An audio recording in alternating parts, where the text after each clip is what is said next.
Lady Gaga, Mix 94.5, 10 past 8 with Pete, Matt and Kymba. Good morning. Headed for a top of 22 today, currently 15 in Perth, but 19 in Karratha, where this man spent his day yesterday.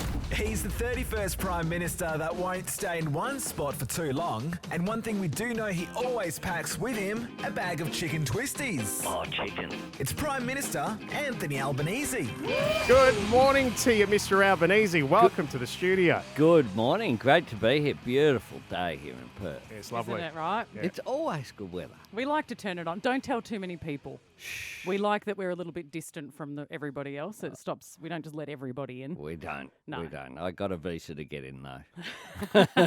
Mr. Albanese, can I just say, I went to a lot of trouble to learn a double Windsor on YouTube yesterday, and I noticed you're not wearing a tie. I'm not. The tie's in the car. Right. But you needn't have gone to such trouble. But, don't talk yourself up too much. You were still getting dressed as I came in the studio. Can I just show you? You know? I'm still sans one shoe. Yeah, it's under the chair over there, mate. You know that doesn't work on radio to... You'd be surprised Do on this that? show. Mr. Albanese, why do you keep the tie in the car? At what point does that come out? Because Is it to get into the cricket ground or the golf club? Like, what is fancy enough? It'll be on for the TAFE centre I'm going to after this at Bentley. Education to gets a do tie. more announcements on skills. But I figure a radio interview, no one can see you. Ah, Obviously, This something is that you... 2023 radio, though. There are cameras everywhere. there are Everywhere. Yeah. Yep. You've got 4 cameras here. They're all Yeah. trained on you. No, Yeah. they're not. They're on you, Yeah, no. too. 2 of them. that's why he's trying to I've drink. got a couple. This station knows where its bread's buttered, put it that way. But none of them are trained on your feet No. to see the no. one shoe. They should be. I think you got to go with either shoes on or shoes off. Oh, I don't think one shoe on works. Shoes off it is. All right. Thank you, Prime Minister. Now, have you enjoyed your time in Perth? You've gone up to Karratha. Karratha yesterday was awesome. We're up looking at the iron ore show up there with Rio Tinto. The train that we went on, 2.5 kilometres long. Just the scale of what happens up there is incredible. It I know blows they're your 2.5 mind. kilometres long because I've sat at one of them at the Midland train line waiting for it to Yeah, pass waiting while for I it can to get to go. the Swan Valley. Actually, we saw you in your high vis shirt with Anthony emblazoned in the embroidered into the top of the shirt. But Pete, you had a question about that. Yeah, well, where do you keep all those shirts? Because you'd get a lot of merch. You'd have merch thrown at you all over the place. So do you just get a freshie every time something like that happens, or do you have a giant wing back at Of promo gear. back at the home in Canberra? For it all. Well, I think we gave it back so they can scrub off the Anthony, take off the embroidering and put on John or Pete. Or they're about to hire an Anthony. Yeah, Anthony cannot believe his luck. Yeah, it'll go in there. They have a wardrobe from A to Z, Yeah. from Anthony to Zorro. Love it, Zorro. They're still looking for a Zorro to hire. Oh, look, we know, Albo, you have come here many times to WA. You always have, even when you were leader of the opposition, you were here. And you've got some difficult stuff to talk about at the moment. I mean, like, the Voice obviously is a big deal that everyone needs to discuss. Now, I'm going to be really honest with you. It feels like a bit of a botched campaign. And it's been confusing in the media. People don't really know where they stand. And I think that, to be fair, we want to do the right thing. Yep. Like, all of us want to do the right thing by our Indigenous culture, by our elders, and we want to do the right thing, but also the Indigenous community themselves are split. Some of them want to vote yes, some want to vote They're no. not really, though. And then we They're don't know not what really. to do. They're not really. There are a couple of people, just like everyone in the non-Indigenous community doesn't have the same view. So overwhelmingly, though, Indigenous Australians have come up with this idea themselves. They want constitutional recognition. That's the first thing that it's about. And the second thing it's about is really simple too, just an advisory group so that people can listen to what Indigenous people have to say about programs that affect their lives. That is all this is about, so as to get better results. And there is a lot of misinformation out there, but it's really clear what the question is. The constitutional change is really straightforward.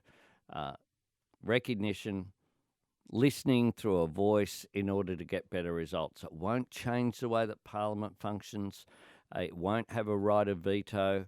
And that's why it's such a generous offer from Indigenous Australians. And the disappointing thing is that the No campaign spreading misinformation and then saying basically that, well, if you don't know about it, not get more information, which is what they should be saying. In the campaign booklet, in the referendum booklet, it does say in bold, if you don't know, vote no. Well, it's a really negative response. How about find out what the facts are? I think that doesn't give credit to Australians. And Australians will call set the date on Wednesday. Australians will know.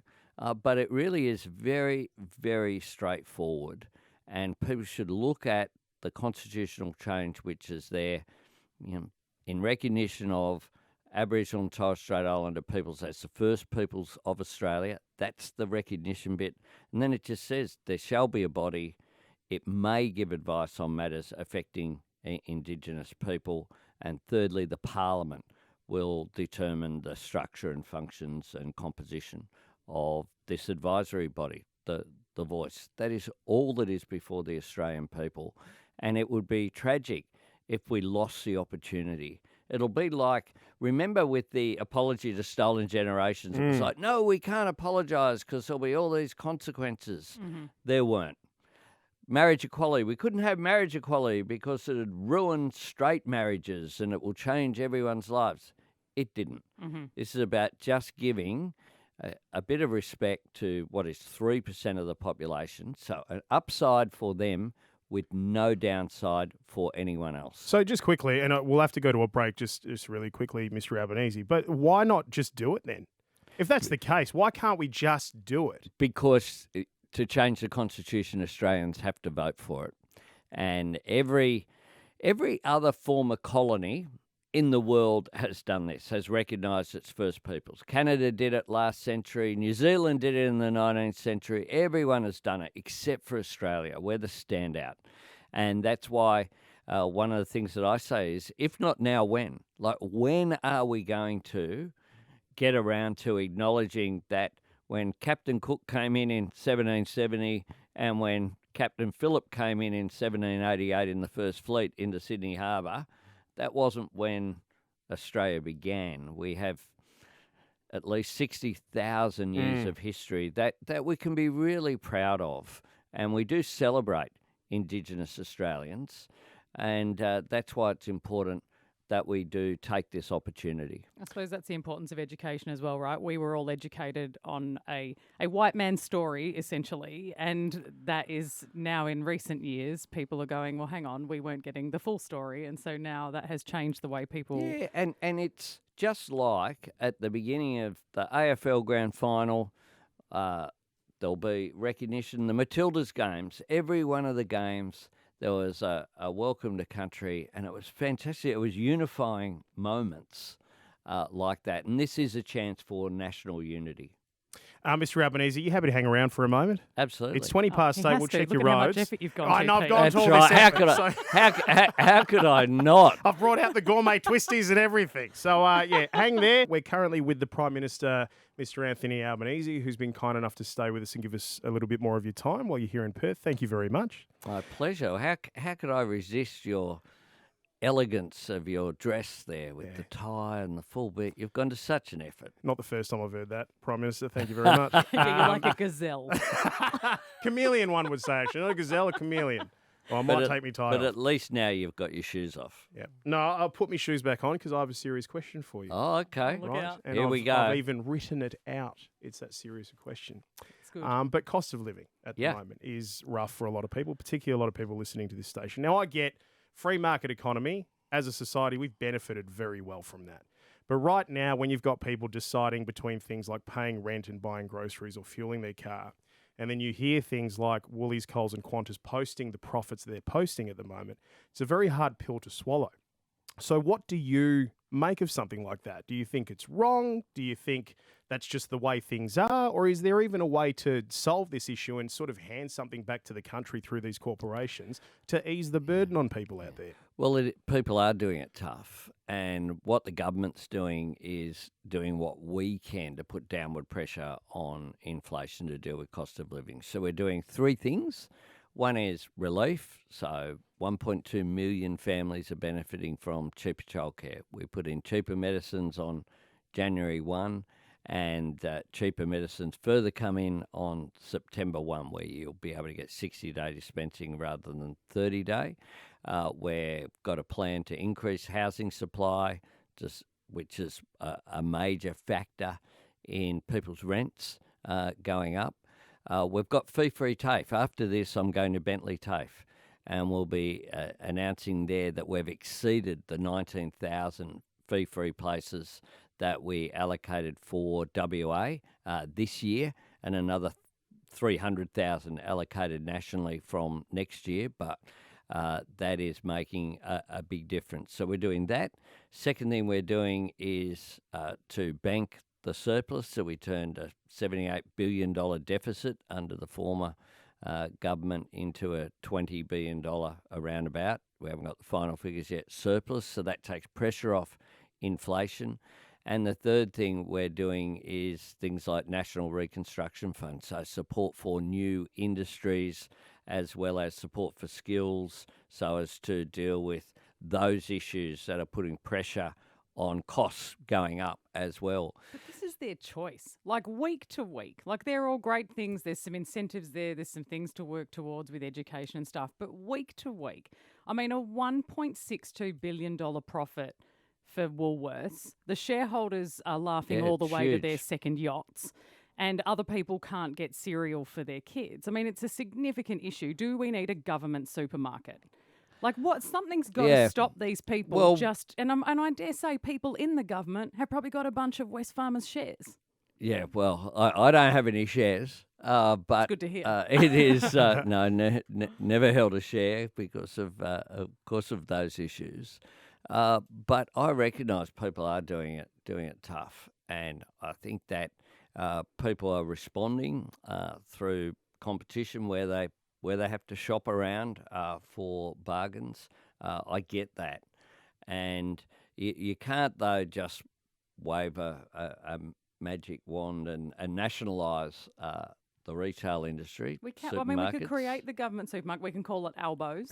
I love I'd shop at Albo's. That's a great idea. I'd shop at Albo's. Packets of Tam Tams. Just slight rip-offs of products that we know. A slight variation, perhaps. You wouldn't call it Tim Tims? Tim Tims. Right, okay, gotcha. Yep. No one would notice if we did that. Look, I think there are pressures, and there's public pressure on the big supermarkets as well to do the right thing. I don't want to say that I suggested rioting in the streets last week, but I may or may not have. You may. Well, we don't want to see that either, but we do want businesses to do the right thing by people, because we know that they are doing it really tough out there, and the costs of everyday items feed in to the inflation rate. The good news is that it would appear from all the figures have been heading in the right direction, that inflation is headed down, and that means less pressure on interest rates from the Reserve Bank as well, which is independent of government. But we're doing what we can to provide that immediate assistance. Energy price relief plan, $3 billion we put into that as well, and working with state and territory governments to try to make a difference. The Medicare urgent care clinics, meaning I opened one at Rockingham during the last visit a few weeks ago, and that means that people can go there, see a doctor for free, get the health care they need as well when they need it. All they need is their Medicare card, not a credit card. That makes a difference as well. So there's no single solution. We have to work right across government, and to pitch up as well to the private sector to do the right thing. Jeez, sorry, I missed everything you just said because I just can't stop thinking about Albo's special buys on the weekend. Prime Minister, thank you very much for joining us here this morning. There's so much that we could cover off, but we do appreciate your time. We know you've got to get off to your next appointment. Welcome to WA. Enjoy yourself while you're here, and we'll no doubt catch up with you next time. Great to be here. Pete, Matt and Kymba.